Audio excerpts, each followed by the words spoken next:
दिन 25 जून 1975। ये वो दिन था जब देश भर में प्रधानमंत्री इंदिरा गांधी ने इमरजेंसी घोषित कर दी। इमरजेंसी लगते ही आम जनता से उनका लोकतांत्रिक अधिकार छीन लिया गया। ढेरों विपक्ष के नेताओं को जेल में डाल दिया गया। आज भी इतिहास के इस पन्ने को एक काला धब्बा माना जाता है। तो ऐसी क्या वजह रही कि देश में इमरजेंसी लगानी पड़ी और क्यों इस दिन को एक काले धब्बे के रूप में गिना जाता है? आपको जानकर हैरानी होगी कि 1975 पहला दिन नहीं था जब देश में इमरजेंसी लगी। इससे पहले भी देश में 2 बार इमरजेंसी लगी थी। पहली बार 1962 इंडो चाइना वार और दूसरी बार 1971 इंडो पाकिस्तान वार के समय। लेकिन 1975 की इमरजेंसी इन दोनों इमरजेंसी से अलग थी क्योंकि उसके पीछे कोई सैन्य लड़ाई नहीं थी। तो क्या वजह रही कि देश में इमरजेंसी लगानी पड़ी? क्या इंदिरा गांधी को डर था सत्ता छीनने का या कारण रहा देश में फैल रहे विद्रोह और अशांति का?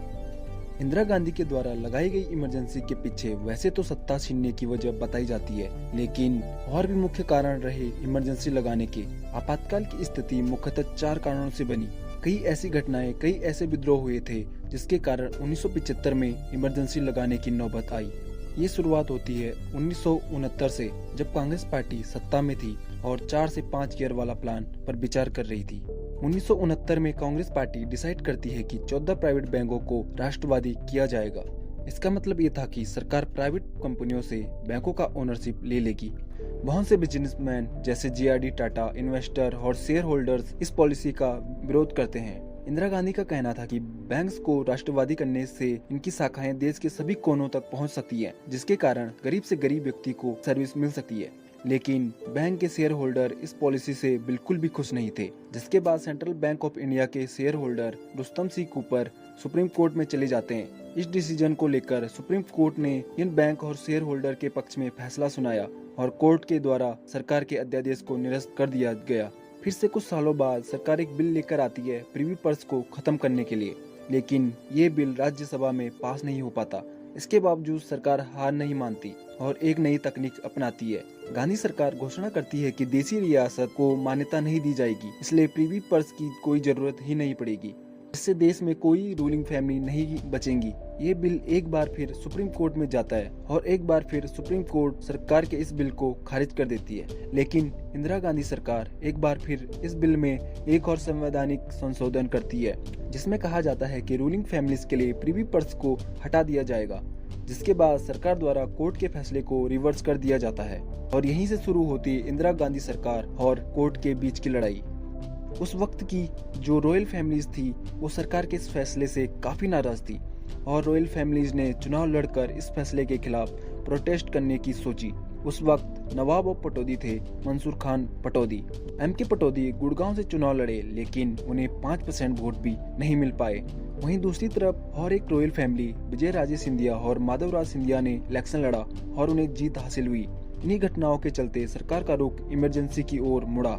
1971 के संसदीय चुनाव में इंदिरा गांधी को रायबरेली की सीट से प्रचंड बहुमत मिला और एक बार फिर वह सत्ता में काबिज हुई। साल 1971 यह वह दौर था जब भारत पाकिस्तान के युद्ध से इंडियन इकोनॉमी पर एक बुरा असर पड़ा और देश में आवश्यक वस्तुओं की कीमत बड़ी तेजी से बढ़ने लगी। महंगाई दर आसमान छूने लगी।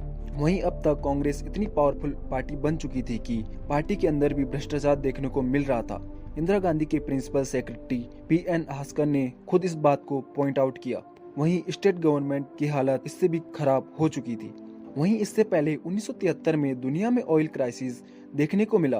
भारत में हालत इतनी खराब हो गई कि 1974 तक आते आते क्रूड ऑयल की कीमत 300% तक बढ़ गई।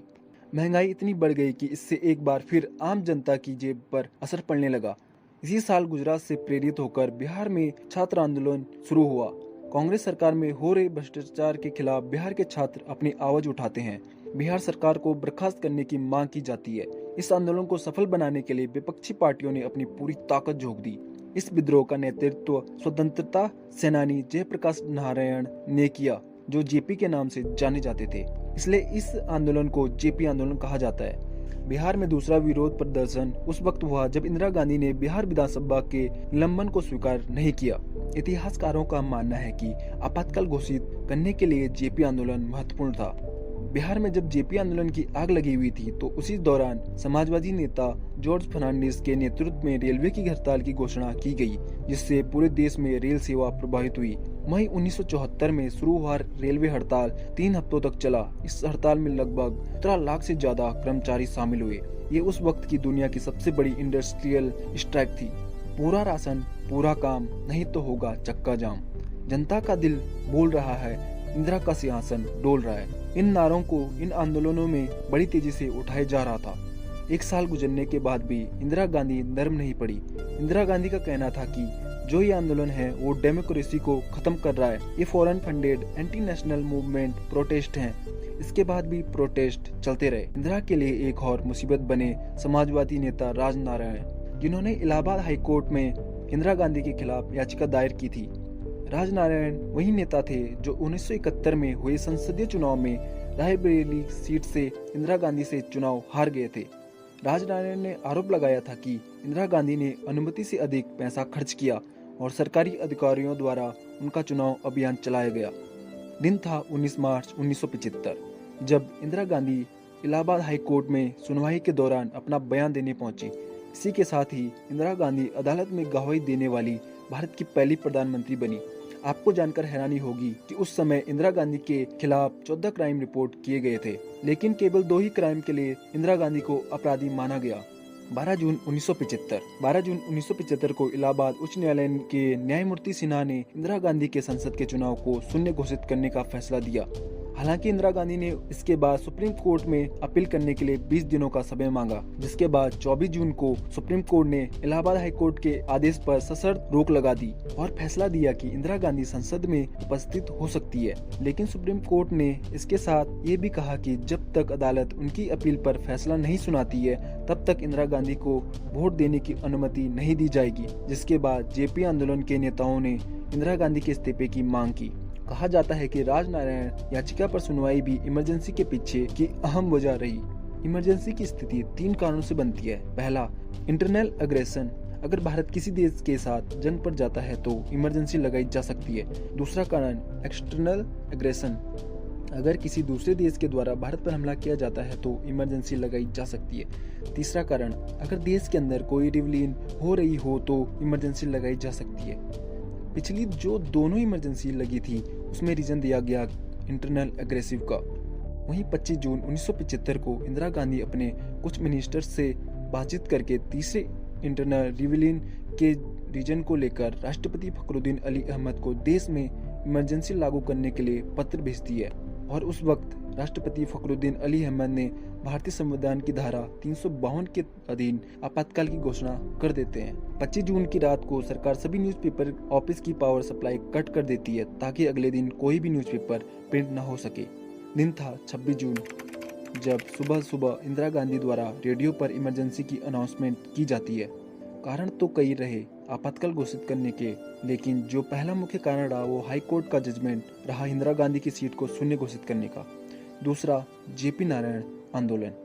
यही ट्रिगर पॉइंट रहे इंदिरा गांधी के लिए, जिसकी वजह से उन्होंने इमरजेंसी लगाई। 21 महीने तक चली आपातकाल में जनता के लोकतंत्र के अधिकारों को खत्म कर दिया गया। आरएसएस और जमाते जैसी कई ऑर्गेनाइजेशन पर बैन लगा दिया गया। बड़े बड़े नेताओं को अरेस्ट कर जेल में डाल दिया गया। इसी के साथ इंदिरा गांधी के बेटे संजय गांधी द्वारा देश में जबरन लाखों लोगों की नसबंदी करा दी जाती है। सरकार का कहना था कि जनसंख्या रोकथाम के लिए नसबंदी की जा रही है। 21 मार्च 1977 इमरजेंसी को बंद कर दिया जाता है और इलेक्शन बुलाए जाते हैं। इंदिरा गांधी और संजय गांधी दोनों अपनी सीटों पर हार जाते हैं और इस इलेक्शन में जनता पार्टी उभर कर सामने आती है। ये पहली बार था जब कांग्रेस के अलावा कोई और पार्टी सत्ता में आई और अपनी सरकार बनाई। हालांकि ये सरकार ज्यादा देर सत्ता में नहीं टिक पाई और फिर से एक बार 1980 में चुनाव होते हैं। यही वो समय था जब एक नारा बुलंद हुआ, आधी रोटी खाएंगे, इंदिरा को लाएंगे। और इस बार 1971 से भी ज्यादा सीटों के साथ कांग्रेस की सत्ता में वापसी होती है।